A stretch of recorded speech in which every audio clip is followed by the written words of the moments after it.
Tere taas, head TV7 vaatajad. Me alustame järjekordse kirkuse kiituseks saatega. Ja meie tänane lugu on väga ilmekas näide sellest, mida võib Jeesus teha selle naisega, kes tuleb tema juurde ja jääb tema juurde. Aga enne veel, kui me läheme selle põneva loo juurde, loomulikult nagu ikka, me tutvume meie saate külalisega. Ja nii suur rõõm on täna tervitada siin laua ümber Anne Saluraidi. Tere, Anne! Tere, rõõm siin olla, huvitav kogemus. Nii tore, Anne, et sa oled nõus olnud jagama oma rikkalikest teadmistest. Me teame, et sul on seda pagasit väga palju ja hetkel ma olen aru saanud, sa oledki ka veel õppejõud. Ja, küll ühte ainet õpetan, aga veel olen. Siis metodisti seminaris oled sina kreeka keele õppejõud, on nii? Jah. Väga põnev ja Uue Testamendi teema peaks sobima väga hästi, et sul on siis väga hea minna ja kontrollida, mida algtekstid ütlevad. Seda ma teen üsna tihti. Ja ma ütlen veel ka tere taaskord Külvi sinule. Tere! Nii hea meel, et me saame koos neid asju peegeldada ja jagada. Ja. Minu paremal käel, nagu ikka andmas häid mõtteid siia juurde. Ma pean lihtsalt lisama, et meil oli väga põnev vestlus juba ennem saate algust siin, et kui metodisti ja oleviste oli selline värskenduse aeg, noored tulid, paljud said kristlaseks ja et siis sina olid Seela kooris, nii et väga põnev. Ja ma olin veel ka Oleviste kiriku noortekooris, siis kui see loodi. Ja paralleelselt veel laulsin ka saatega segakooris. Ruudi Nõlvak juhatas ja see oli ka väga põnev. Suur teosed. Nii, sinu juured on Oleviste koguduses. Minu juured on Oleviste koguduses, nii ma ikka ütlen. See on üks sünnitusmaja olnud Eestis. Aga Anne, võib-olla paari lausega veel, et kuidas su elus on olnud mingisugused olulised punktid? Oled sa midagi õppinud sügavamalt või töötanud pikemalt mõne asja kallal, et tutvusta lühidalt ka? No, minu usuelu on üsna ühtlane. Nagu niisuguseid suuri, nagu öeldakse, et täna olin selline, homme olen selline või niisugune pöördumishetk, ega ma tegelikult ei teagi. Olen nagu alati uskunud. Aga niisugune vaikne ja pidev kasvamine on olnud ja äratundmine, kui piiblit lugeda ikka just niisugusel ilmutuslikul tasandil, et mida see tähendab, kuidas ma sellega suhestun ja nende niisuguste õpetustega ja ütleme Jeesuse kõnedega või apostlite õpetusega. Nii et see on niisugune pidev kasvamine ja süvenemine, aga teoloogia on mind alati huvitanud. Nii et meil olid muidugi, ma vahepeal ütlen, et meil olid muidugi väga auväärsed õpetajad ka Oleviste noortekooris, Osvald Olvik ja Osvald Tärk. Nii et nemad kasvatasid meid. Aga kui siis Eesti taasiseseisvus, siis metodisti kirik võttis ette niisuguse julge sammu, lõi teoloogilise seminari ja ma astusin sinna seminari, lõpetasin selle ja siis ma tahtsin veel edasi õppida ja siis läksin Tartu Ülikooli. Nii et süvendatult kõiki neid asju õppida natukene ka sellise, mitte niivõrd praktilise poole pealt oli rohkem metodisti seminaris, aga siis ka sellist akadeemilise poole pealt, siis ma sain selle kätte Tartu Ülikoolis. Nii et niimoodi ja siis kutsuti mind õpetama ka sinna samasse seminari, mille ma ise lõpetasin esimesel ennus. Anne, aga sina oled ka uurinud lähemalt Uue Testamendi naisi. Ja. Oled ka töö kirjutanud. Mis teemal oled uurinud põhjalikumalt? Ma tegin oma magistritöö teemal siis naiste, see pealkiri oli siis niimoodi, et võrdõiguslikkus, siis Galaatia kirja 3:28 ja konkreetselt Pauluse teoloogia, see on eskatoloogilisest perspektiivist, et Paulus räägib nagu sellest, et see tulev on tegelikult juba kehtiv ja on juba kohal, nii et me nagu osaleme selles. ja seal kehtivad nagu teised reeglid kui siin maailmas, et kuidasmoodi siiski ikka neid ühendada ja samas me elame selles maailmas ja selle maailma seaduste järgi ja siin on see võrdõiguslikkus, aga ma lõpuks jõudsin sellisele tulemusele, et me räägime rohkem väärsusest kui võrdõiguslikkusest. Et iga inimene on väärt, absoluutselt. Ja see on see ja muidugi kogudus, see on see kontekst, et me peame neid asju vaatama, et mis on tähtis. Evangeeliumi kuulutamine, koguduse kujuneme, koguduse arenemine, koguduse edasiminek, et kui see on nagu see perspektiiv, et siis võib olla niisugused küsimused, mis soost keegi midagi teeb, langevad ära. Väga põnev. Kas ma saan aru, et selle tööga saab ju tutvuda ja see on täiesti leitav internetis, kellel huvi on, saab põhjalikumalt lugeda. Hästi tänuväärt on eesti keeles kirjutada selliseid asju. Aga meil on täna ka väga põnev teema. Ja täna me tahaksime sukelduda sellise naise ellu nagu Maarja Magdalena. Me vähemalt loeme tema nimena Maarja Magdalena ja paljud ilmselt arvavadki, et ongi sellise nimega naine, aga tegelikult ei ole ka see päris nii lihtne. Kes ta siis täpselt on ja mis tema nimi siis tegelikult algselt oli? Nimi oli ikka Maarja. Aga heebrea keeles isegi mitte Maarja ju. Mirjam, just. Mirjam, jah. Ja ainult ühes kohas on tema kohta niimoodi öeldud, aga üldiselt on, kuna Uus Testament on kreekakeelne, et siis ta on ikkagi Maarja. Kohe ongi Maria vist isegi kreeka keeles. Eesti keeles Maarja. Aga kuna neid Maarjaid oli nii palju. 6 tükki Uues Testamendis, eks? Ja Maarja oli väga populaarne nimi. Kui mina sündisin, siis sellel ajal oli Anne oli väga populaarne nimi, nii et meie külas, kus ma kasvasin üles, oli 3 Annet. Minu ema nimi on ka Anne. Ja oli tõesti sellel ajal, jah? Et nii on selle Maarjaga ka. Või Johanneste või Jaakobustega, nii et... Aga tema oli pärit siis Magdala külast, ka Galilea järve ääres, mitte kaugel sealt ka Kapernaumast ja nii edasi. Ja tõenäoliselt siis, kui ta hakkas siis Jeesuse järgi hakkas käima ja Jeesusega ja jüngritega ja kõige selle seltskonnaga koos, et tõenäoliselt oli sealgi võib-olla mõni teine Maarja. Igal juhul Luukas ütleb tema kohta, teda hüütakse. Kreeka keeles kohe niimoodi teda hüütakse või nimetatakse Maarjaks, ehk siis ta hüüdnimi on või see Magdalena, mitte Maarja, vaid Magdalena. Et see on see vahe tegemine. Et muidu ei tea, kes see Maarja siis on. Nii et siis see Maarja, kes oli Magdalast? Maarja nagu tegelikult ongi Magdalast pärit, sellepärast et siis oli inimestel tavaliselt üks nimi. Ta oli siis kas kreekapärane või heebreapärane või hoopis ladinapärane.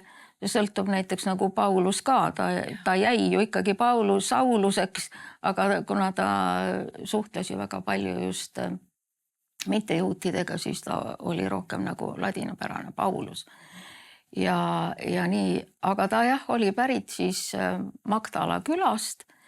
See oli ka niisugune kaluri küla, hästi rikas. Ja seal oli, mis seal on kalatööstus. See oli see, mis siis hoidis või tõi selle rikkuse sellesse külla. Nii et sealt tuleb see, aga me oleme harjunud ja eestikeelne piibel ütleb ka Maarja Magdalena. No las ta siis olla niimoodi. Muidu iseenesest ta on Maarja Magdalene, ehk siis ka keda hüütakse Magdalenaks. Magdalene öeldakse siis ja eesti keeles Magdalena. Mis on nüüd vahel isegi päris nimi meil ka. Jah, on Magdalena. Väga hea on teada seda tausta. Ja huvitav, et ma lugesin ka, et aastal 2009 avastati Magdala sünagoog, mis on üks vanimaid Galilea piirkonna sünagooge ja pärit ajast, mil Jeesus elas. Nii et tundub, et ikkagi see koht on säilinud ja mälestusi on sealt võimalik arheoloogiliselt ka veel saada. Et need, mis ma nüüd praegu rääksin, need on ka rohkem nagu tänapäeval väljakaevamistel saadud informatsioon nagu, et just, et kuidas nad elasid ja mis oli nagu see nende sissetulek ja mis rahvas seal oli ja just see sünagoogi lugu oli ka väljakaevamistel nagu tulnud välja. ja see Maarja oli ka päris jõukas, me saame aru. Jah, kui öeldakse ikkagi, et ta toetas, mitmed teised naised olid ka veel, toetas Jeesust oma varaga. Et siis see oma on väga oluline sõna seal juures. See tähendab tema vara. No tollel ajal naistel ju eriti vara rohkem ei olnud, kui see kaasavara oli. See oli siiski ikkagi, ühest küljest oli ta nagu ka mehe käsutuses, aga mingisugune osa oli nagu tema tagatis. Ja aga Maarja, kui siin me loeme temast ju, et ta oli see, kellest Jeesus ajas välja 7 kurja vaimu. Et siis selle põhjal võiks arvata, et tegelikult ta oli ikkagi siis, ta abielus kindlasti ei olnud, lapsi tal kindlasti ei olnud ja võimalik, et ta oli ka ainus laps. Ja selle tõttu siis tal seda vara oli. Et see, mis kuulus nagu isale, see kuulus siis temale ja võimalik, et ema olid juba surnud ka. Sest vastasel juhul võiks jälle arvata seda, et ta oleks olnud kohustatud neid nagu siis toetama ja kodus olema, nendest hoolt kandma, aga ta oli ju Jeesuse jünger. Nii et ta oli Jeesusega. Ja mis ajast alates ta võis olla Jeesusega kohtunud? Me loeme nüüd lihtsalt ka vaatajale teadmiseks, et päris erinevates evangeeliumitesse võib kokku panna neid tükke, aga üks on Luuka evangeeliumi 8. peatükist, kus on siin kohe öeldud alates salmist 1, et mõni aeg hiljem rändas Jeesus linnast linna ja külast külla ning jutlustas ning kuulutas evangeeliumi Jumala riigist. Ja need 12 olid temaga ja mõned naised, keda ta oli teinud terveks kurjadest vaimudest ja haigustest. Maarja, keda ütakse Magdalenaks, kellest 7 kurja vaimu oli välja läinud, ja Johanna, Herodese varahoidja, Kuusase naine ja Susanna ja palju teisi, kes neid aitasid oma varaga. Et siin on nüüd veel paar nimelist naist ilmunud juurde, väga huvitav komplekt. Tuleb veel juurde veel üks väga jõukas ja mõjukas naine ja pluss siis veel me näeme, et neid naisi võis olla tunduvalt rohkem, kes tõesti oma varaga suutsid Jeesust toetada. Aga ma saan aru, et see oli nagu Jeesuse teine rännak. Esimene oli see, kus ta neid jüngreid ju kogus ja nüüd ta tuli teisele ringile külast külla, linnast linna ja Maarja oli siis püütud kuskilt sealt tõenäoliselt selle esimese ringi ajal omale siis jüngriks. Jah, ma ei suutnud enam leida kohta, aga ma lugesin, et Jeesus läks sealt ära ja läks Magdalasse. Et tõenäoliselt siis see oli see kord, kui ta seal kohtus Maarjaga ja temast 7 kurja vaimu välja ajas või ühesõnaga mõned kommentaatorid ütlevad, kas see 7 näitab, et ta oli tõesti väga haige, et need ei pruukinud olla ainult kurjad vaimud, mis temas olid, vaid sellega seoses kõikvõimalikke nagu tervisehädasid. Et kuna see teadmine meditsiinist oli ju nii, nagu ta oli. Aga tundub, et kurjad vaimud Jeesuse teenistuse ajal ilmnesid ikkagi väga selgelt ja tuntavalt, sest see oli Jumala ligiolu, eks ole, mis nad paljastas. Ja me näeme, minu arust evangeeliumid küll väga palju räägivad sellest, et see oli Jeesuse üks olulisemaid tegevusi evangeeliumi kuulutamise kõrval. Tegi terveks haigeid ja ajas välja kurja vaime ja võis ka olla, et sealt tulid ka välja nimeliselt võib-olla lausa 7 erinevat eks ju, nii-öelda kurja vaimu, kes olid mingid häda talle ju põhjustanud, pidi olema väga vaevatud. Mis on ilmselt ka põhjus, miks inimene niivõrd ennast üle annab oma sellele abistajale, eks ole ju. Rääkimata sellest, mulle meenub, Paulus räägib oma kirjades, et kui keegi on teid toitnud või kuidagi vaimulikult aidanud, et siis see teie vara ka kuulugu neile, eks ole, et andke siis külluslikult nendele, kes on sind päästnud, nii et see pühendumine võib-olla, mida me näeme Maarja poolt, on tegelikult see, et ta on saanud uue elu. Ta on täiesti uue alguse saanud. Aga muidugi teine on see, et vaadata, et ta on suhteliselt iseseisev, eks ju, et ta siiski reisib. Sellel ajal ju naised nii väga ei reisinud Jeesusega. Vähemalt üksi kindlasti mitte. Alati oli saatja või saatjaskond, isegi mitte üks, vaid päris saatjaskond. Ja ainult siis, kui tõesti väga vaja oli aga see on minu meelest tore, sellepärast selle Maarja lugu, et seal on teist kohas öeldakse ka, nad olid need naised, kes teda järgisid Jeruusalemmast või Galileast Jeruusalemma, siis kui oli Jeesus, eks ole, oli teel ristile. Et see tähendab, nad olid ikkagi koos teiste jüngritega, aga seal oli rohkem kui need 12, mida on nimetatud. Nii et see seltskond võis olla päris tubli, päris tubli, mis oli jälle tollel ajal täiesti niisugune tavaline, sest Jeesus oli ikkagi õpetaja.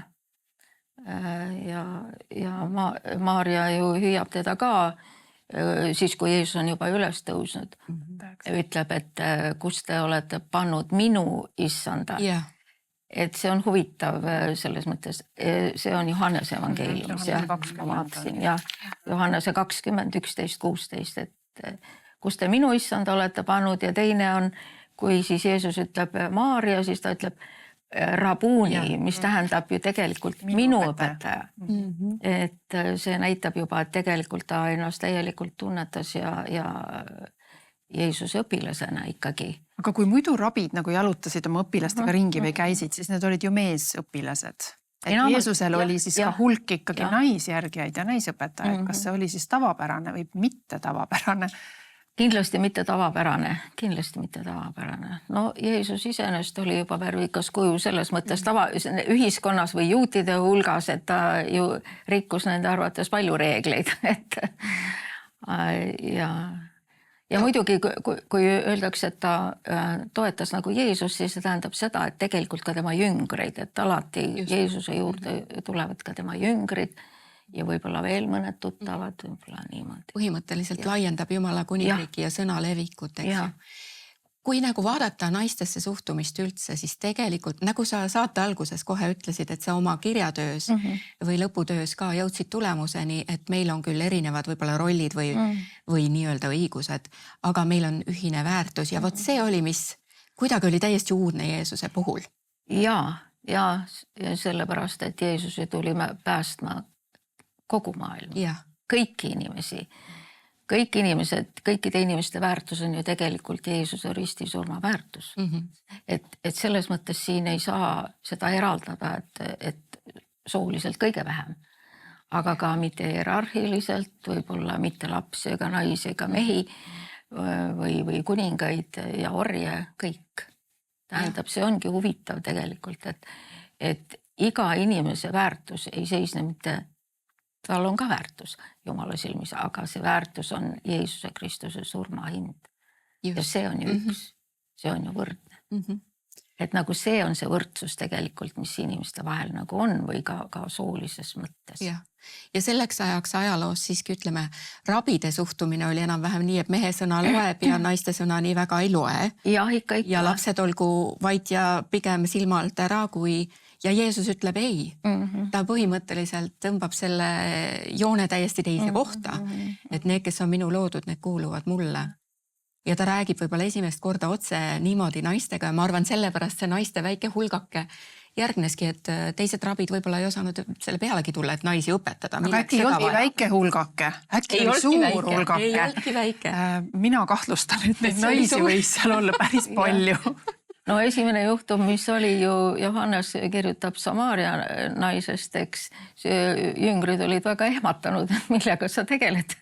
Räägid siin naisega päeva ajal ja veel mitte juudi naisega, vaid hoopis Samaaria naisega. Aga loomulikult, sest Jeesus teadis, milleks ta on tulnud, mis on tema missioon ja selles mõttes tema nagu ei teinud seda vahet.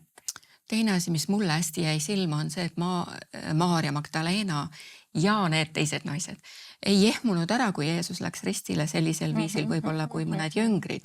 Et nad osutusid olevat seal, kui Jeesus hakkas minema, eks ju, Getsemani aeda ja lõpuks ristile ja nemad kuidagi seal mingis vormis kogu aeg lähevad järele, lihtsalt hoides silma Jeesuse peal.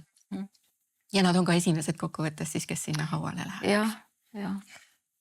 Nii, me jõudsime juba nagu sinna nii ilusate järeldusteni, peaaegu lõpu välja. Ma tulen natukene nüüd tagasi ja mina või mitte tegelikult küll küsin hoopis sinu käest, Anne, et sina teadlasena oled uurinud, et kas on nii, et tegelikult ka ajalugu on avastanud, et Maarja isiku osas on ka võib-olla olnud kas mingeid vääriti mõistmisi või vale arusaamasid.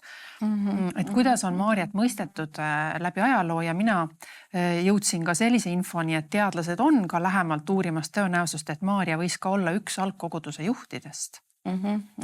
Arvestades, kui palju kordi evangeeliumites on teda mainitud, mis ei ole üldse ju tavapärane ja tema nime veel esimeste seas. Järelikult seal peab olema mingisugune põhjus, miks evangelistid niimoodi teevad, et ta võis olla väga tähendusrikas isik ja tema, nagu ka mainisid, et ta tuleb juba tegelikult sealt linnast, kus ta võis olla ka juba iseenesest võib-olla mõjukas või tähendusrikas.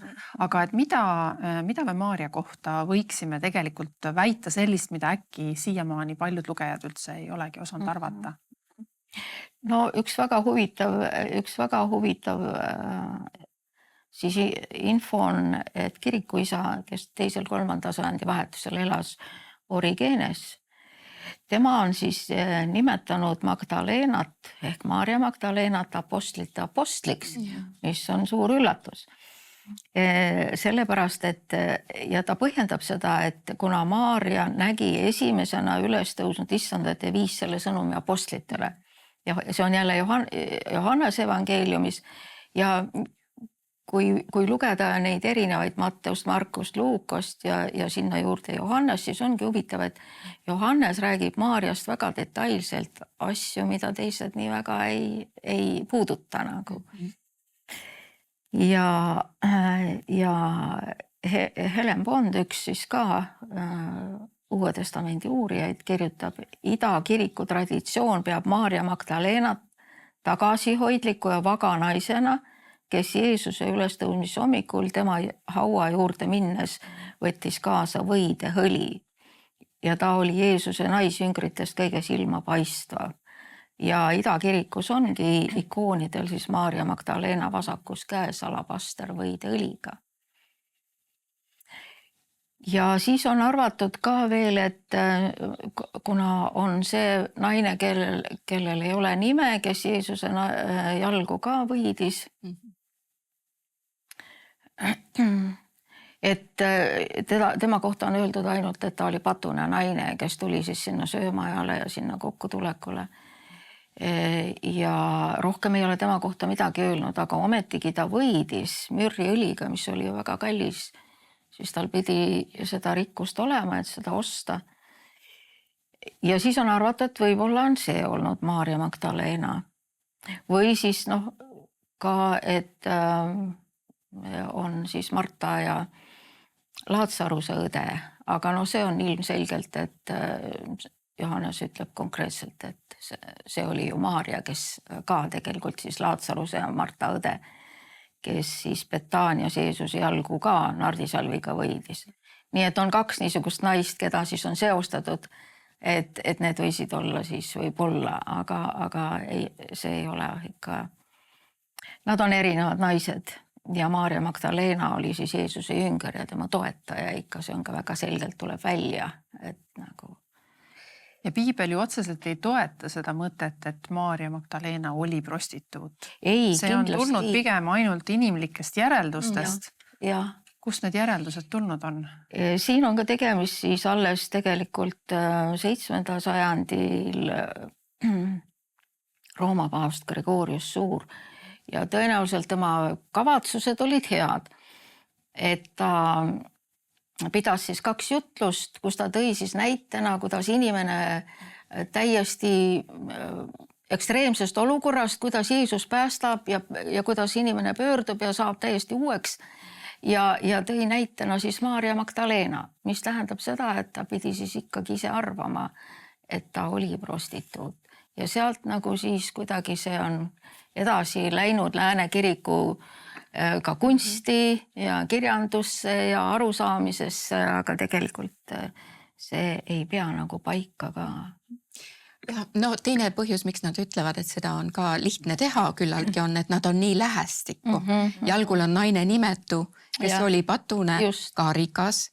Ja siis natukese aja pärast sa räägid Maarja Magdalenast, kes toetab kogu oma väega, kes on järele jätmatult Jeesuse kannul ja oma varaga, eks ju.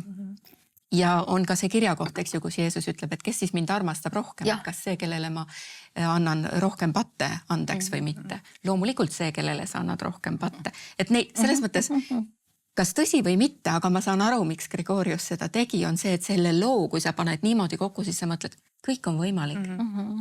Kõik on võimalik, isegi kui sa oled mudas, sest ega rikkus ja vaimudest vaevamine ei ole, ega rikkus sind sellest välja ei osta.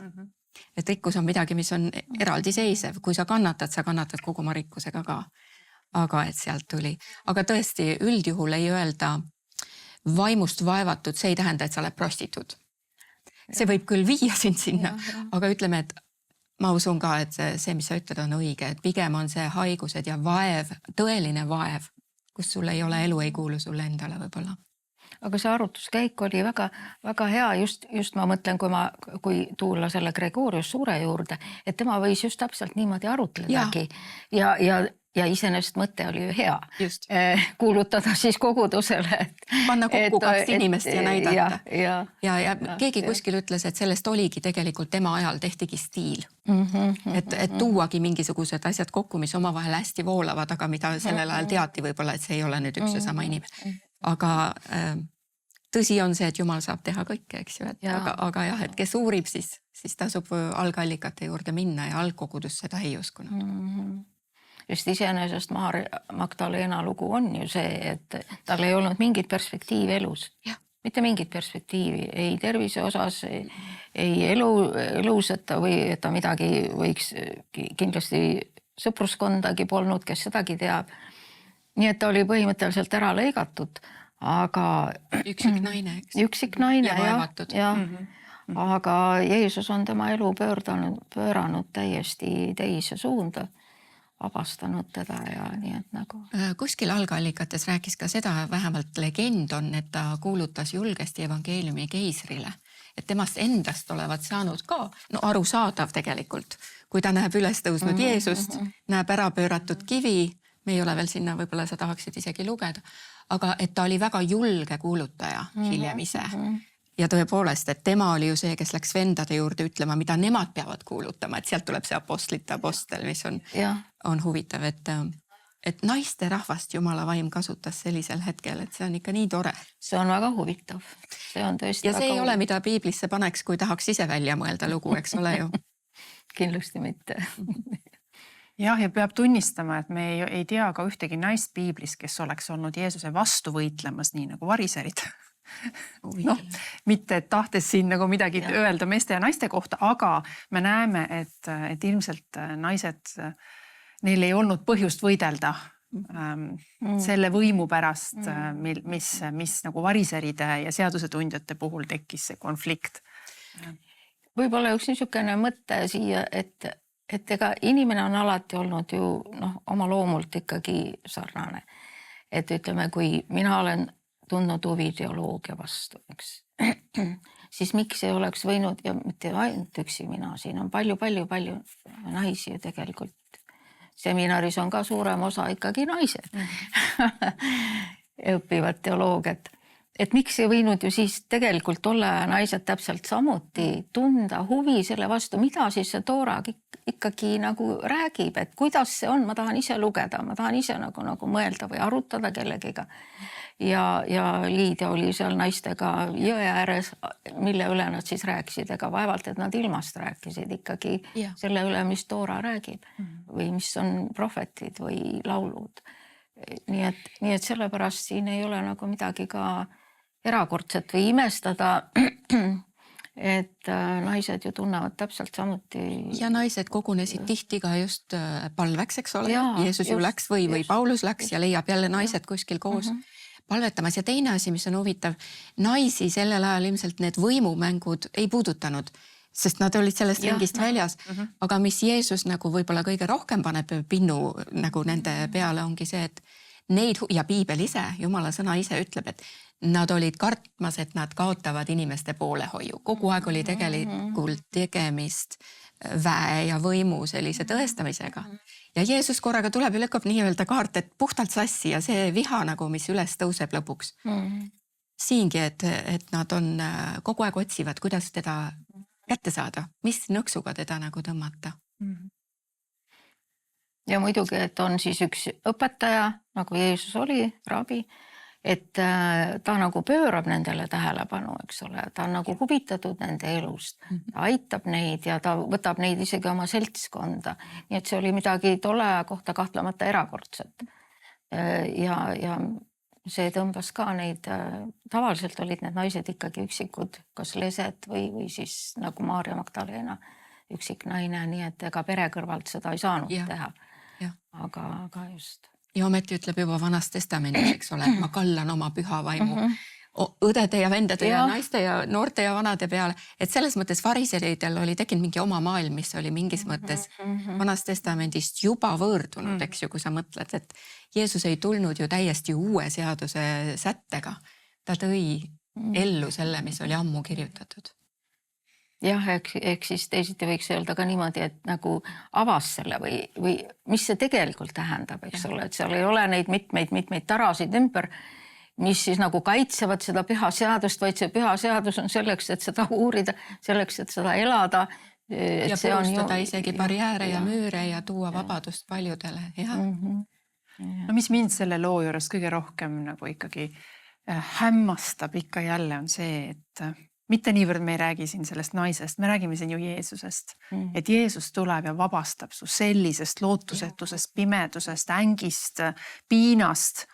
Kuidas ma ei peaks tundma rõõmu ja olema nagu kogu oma eluga teda teenimas ja me näeme siin nüüd, jõuamegi sinna, et ühel hetkel see Jeesus on risti peal ja me teame, et Maarja on järgnenud ja nad on naistega seal ja nad ei ole maha jätnud Jeesust, nad on seal tunnistamas seda.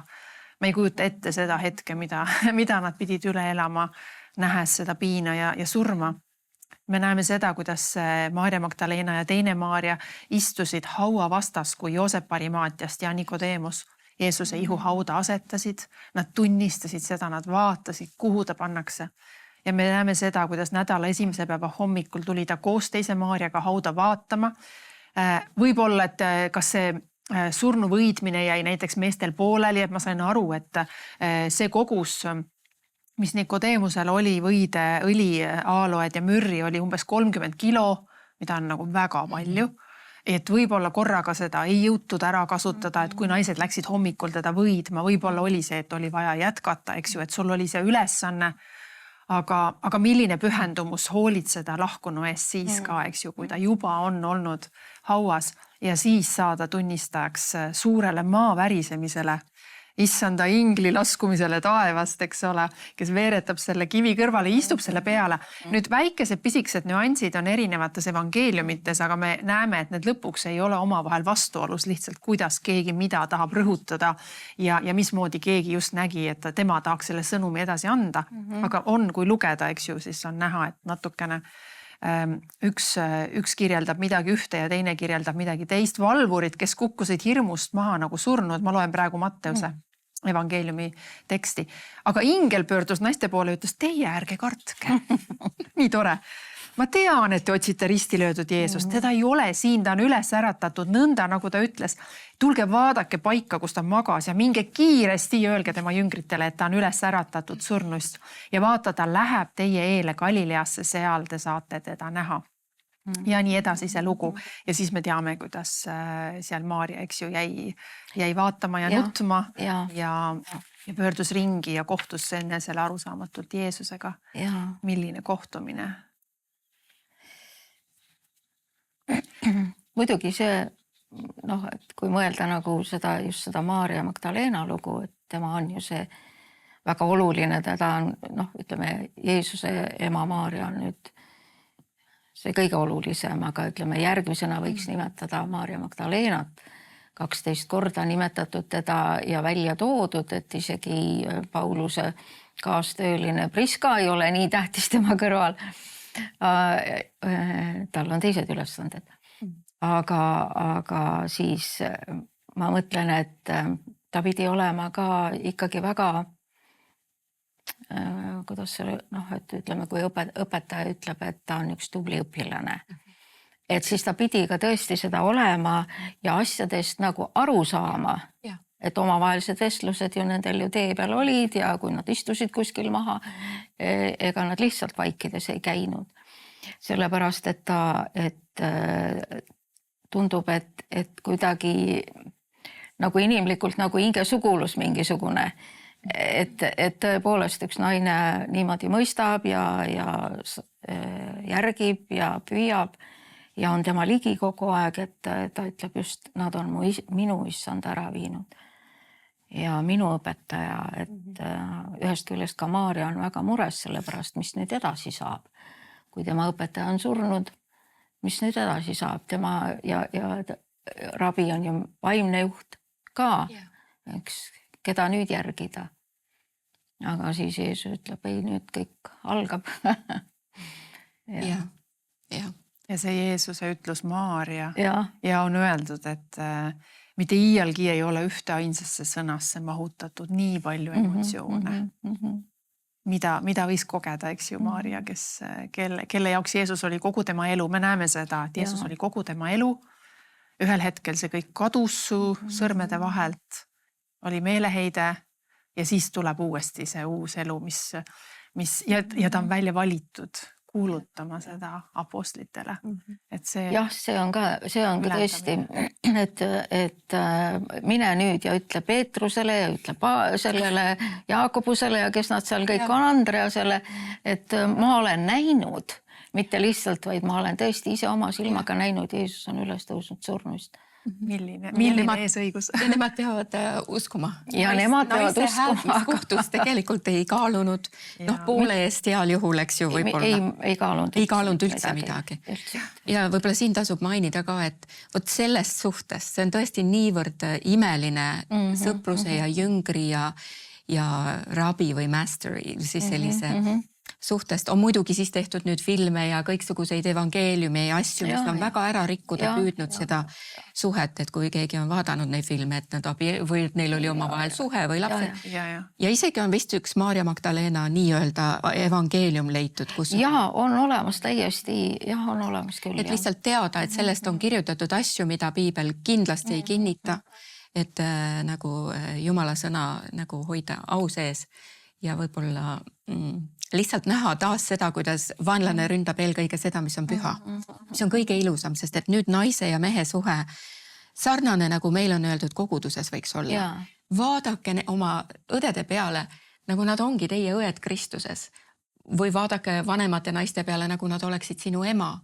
Et see on suhe, mis ei olnud tavaline. See on täiesti uus vaatepunkt ja jällegi, kas ta oli uus või mitte. Aga, et Jeesus ütles neid asju. Pange tähele, et te olete võrdväärsed. Hoolitsege teineteise eest nagu pere, nagu õed ja vennad. Ja see on midagi väga, väga puhast. Ja ma arvan, isegi täna me võiksime neid asju meenutada. Mitte isegi täna, vaid eriti täna. Et meil on niivõrd harjumatu on võib-olla selliselt vaadata, et koguduses me võiksime üksteisest hoolitseda nagu õed ja vennad. Ja loomulikult meil on õpetajad ja juhid ja liidrid, aga see, et me kõik oleme Jumala lapsed, et me sööme ühest vaimust ja oleme ristitud ühe ristimisega. Jah, võib-olla see koguduse nüüd natuke teine vaatenurk, aga võib-olla see koguduse mõiste ka, et kui me mõtleme, mis see on, et need on Jumala kokku kutsutud inimesed, et Jumal on nad sinna suunanud, Jumal on nad kokku kutsunud ja selles mõttes õed ja vennad, eks ole, et ta ei ole nagu selline organisatsioon. Et võib-olla see kuidagi moodi läheb kaduma, et seda tuleks nagu vahest meelde tuletada. Nii et ilma Maarja Magdalenata ei oleks ülestõusmisteadet sellisel kujul, nagu meil täna on siin piiblis. Milline vastutus, aga meie saateaeg saab nüüd läbi. Ma lihtsalt tahaks küsida, et mida te ütleksite tänapäeva Magdalenadele? Mis on see, mida see räägib meile täna?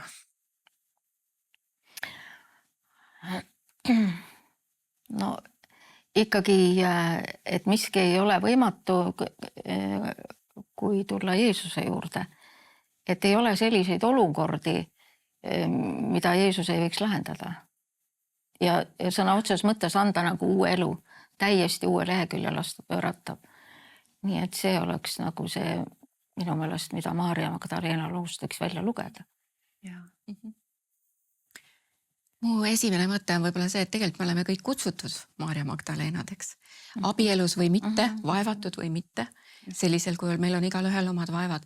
Aga see, et me kogu oma hingest, kogu oma jõust ja kogu oma meelest teenime ja otsime ja ajame taga issanda ligiolu, see on meile kõigile nagu antud.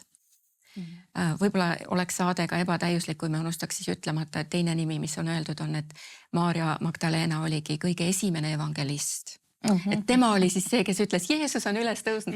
Ja muide sealt tuleb see ka, et kui tänaval hüütakse Jeesus vaskres, et siis see on ta действительно, kuidas öeldakse? Eesti keeles vist ta on tõesti üles tõusnud. Ta on tõesti üles tõusnud või Ameerikas öeldakse yes, he's risen, indeed he's risen. See tuleb sealt. Ja mina olen nüüd võib-olla huumoriga pooleks panen siia veel ühe väikse infokillu, et ma kunagi küsisin oma ema käest, kuule, kuidas need munad ja kanad ja jänesed ja kuidas need kõik ikka sinna ülestõusmise pühadesse mahuvad ja mu ema sellel hetkel ei osanudki vastata.